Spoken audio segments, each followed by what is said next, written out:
Hello friends, నమస్తే. Welcome to R N media. ఈ వీడియోలో మనమైతే కడెం ప్రాజెక్ట్ గురించి పూర్తి వివరాలు చూద్దాము. కడెం ప్రాజెక్ట్ అయితే ఫుల్గా నిండడం జరిగిందనమాట.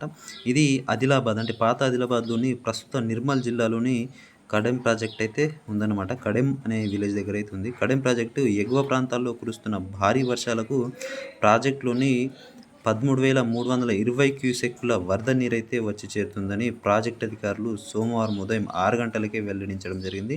ప్రాజెక్టు పూర్తి స్థాయి సామర్థ్యం వచ్చేసి మనకు 700 అడుగులు ఉండగా ప్రస్తుతం 695.525 క్యూసెక్కుల నీరు ఉందన్నారు. సో 3 గేట్ల ద్వారా 29,889 నీటిని దిగువన విడుదల చేస్తున్నట్టు అధికారులు చెప్తున్నారనమాట.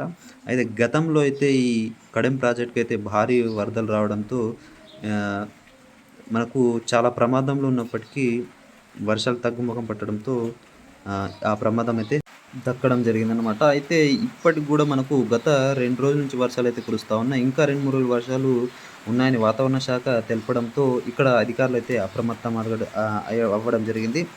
వెంటనే నీరునైతే దిగువకైతే విడుదలైతే చేస్తూ ఉన్నారు. ఎవరైతే ముంపు ప్రాంతాల గ్రామాలను వాళ్ళకు కూడా తరలించడం స్టార్ట్ అయితే చేయడం జరిగింది.